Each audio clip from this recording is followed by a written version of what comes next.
आज हम लोग पढ़ेंगे state explain and derive the expression for equivalent resistance in series combination of resistor. यानी कि अगर हम रेसिस्टर को सीरीज कॉम्बिनेशन में जोड़ते हैं तो उसका इक्विवेलेंट रेसिस्टेंस क्या होगा। तो सबसे पहले हम डायग्राम बनाते हैं, नहीं सबसे पहले उसका स्टेटमेंट जानते हैं कि स्टेटमेंट उसका होगा क्या।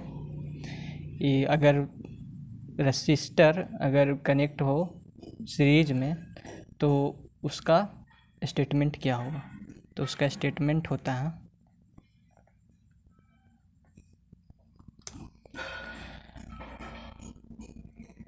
When two or more resistors are said to be connected in series if they are connected one after the other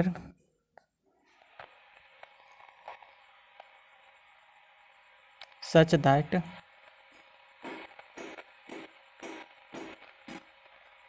the same current flows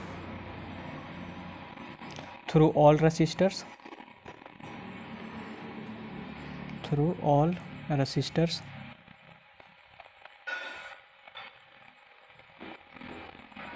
when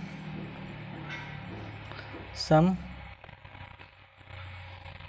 potential difference is applied across the combination।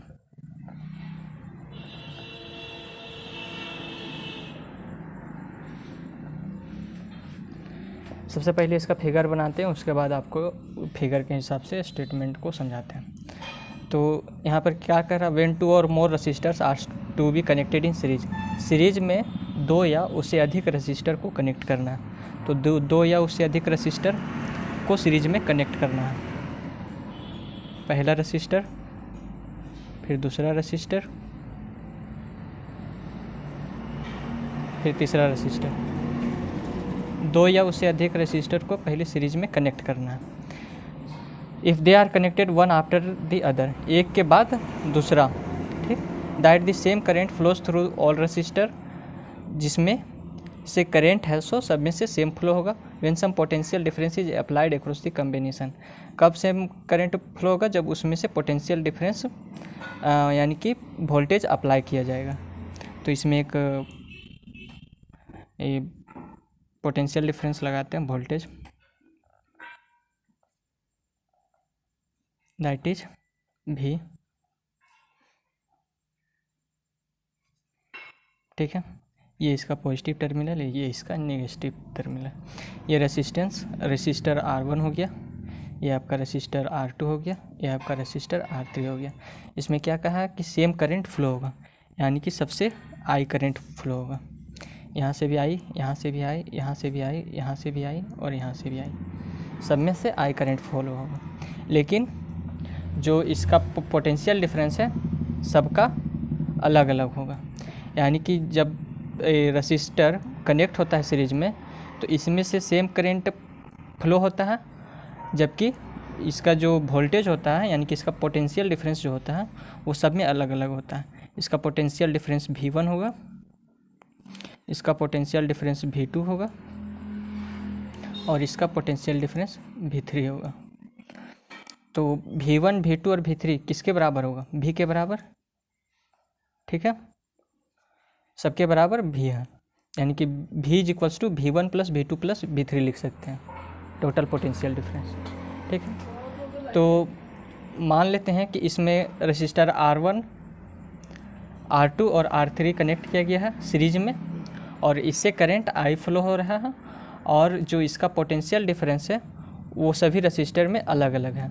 इसमें R1 register में V1 वो potential difference है, R2 register में V2 potential difference है, और R3 register में V3 potential difference है। ठीक है, तो इसका टोटल पोटेंशियल डिफरेंस कितना हो जाएगा, यानी कि V इज इक्वल्स टू हम लिख सकते हैं V1 plus V2 plus V3। V is equals to V1 plus V2 plus V3। V1 से कितना करंट फ्लो हो रहा है, तो V1 से हमारा करंट फ्लो हो रहा है V1 से IR1। V2 से कितना फ्लो हो रहा है IR2। करंट सब में से सेम फ्लो हो रहा है, इसमें से भी I फ्लो हो रहा है, इसमें से भी I फ्लो हो रहा है। तो V2 से कितना करंट फ्लो हो रहा है IR2, और V3 से IR3। करंट सब में से सेम फ्लो हो रहा है, और केवल इसका पोटेंशियल डिफरेंस सबका अलग अलग है। ठीक है, तो V1 के जगह हम IR1 पुट करेंगे, V2 के जगह IR2 पुट करेंगे, और V3 के जगह IR3 पुट करेंगे। तो V इक्वल्स टू क्या हो जाएगा हमारा IR1 plus IR2 plus IR3। उसके बाद I सबसे कॉमन ले लेंगे, I कॉमन लिए।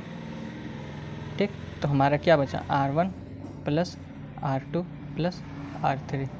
ठीक, तो V इक्वल्स टू हम लिख सकते हैं I R1 plus R2 plus R3। ठीक है, उतना हो गया। तो इसमें हमको निकालना क्या था, इसका इक्विवेलेंट रेसिस्टेंस निकालना। तो मान लो कि जो R1 R2 R3 है उसमें से सिर्फ एक ही मतलब रेसिस्टर जुड़ा हुआ है, एक ही इक्विवेलेंट रेसिस्टर जुड़ा हुआ है, उसका नाम देंगे RS।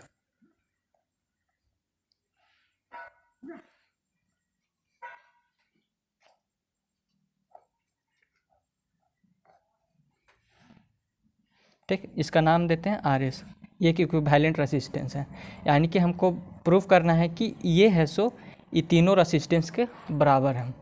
ठीक, तो इसमें से पोटेंशियल डिफरेंस कितना अप्लाई होगा V, और करंट I फ्लो होगा।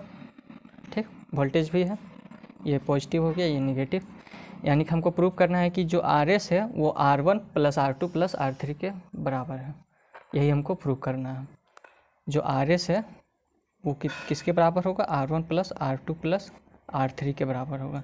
यही हमको प्रूव करना है। ठीक, तो इसको क्या लिखेंगे, अगर ओम्स लॉ इसमें अगर अप्लाई करते हैं तो V इक्वल्स टू हमारा क्या हो जाएगा IRS। ठीक, और इसमें हमारा V इक्वल्स टू क्या है IR1 plus R2 plus R3। तो V की जगह ये पुट कर देंगे इस वैल्यू को, तो हमारा हो जाएगा IR1 plus R2 plus R3 that is equals to IRS। ये I से I कैंसल, तो RS इज इक्वल्स टू हमारा आ गया R1 plus R2 plus R3। ठीक, तो हमारा ये प्रूफ हो गया। जो हमको लाना था कि इस रेसिस्टेंस के बराबर ये तीनों रेसिस्टेंस होना चाहिए, यानी कि RS के बराबर ये जो हमारा RS है वो R1 plus R2 plus R3 के बराबर होना चाहिए, वो आ गया। अगर इसमें N रेसिस्टेंस भी कनेक्ट रहता तो हमको N रेसिस्टेंस तक यही आता। इसको अगर आगे बढ़ाते, अगर इसमें डॉट डॉट डॉट करके Rn तक अगर रहता तो इसमें भी हमारा Rn तक चला जाता, डॉट डॉट डॉट Rn तक। ठीक, यानी कि इन्फिनाइट नंबर ऑफ रेसिस्टेंस। तो इसमें हमको क्या क्या मिला देखने को, नोट लिखते हैं कि equivalent resistance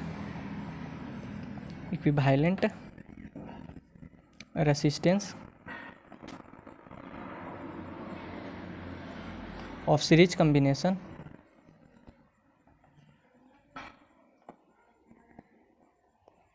combination is equal to the sum of individual resistance। इसका मतलब हुआ कि जो हमारा इक्विवेलेंट रेसिस्टेंस है ये, वो किसके बराबर है? इन सब रेसिस्टेंस के बराबर, R1 plus R2 plus R3 के बराबर। ठीक, पहला नोट। सेकेंड नोट हमको मिलता है कि the same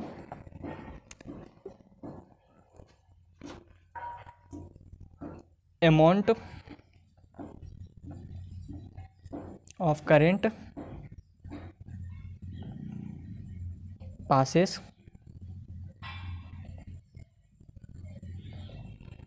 through each resistor connected in series।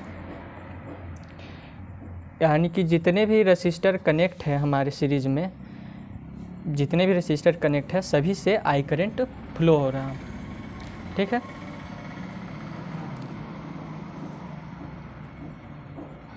बस आज के लिए इतना ही।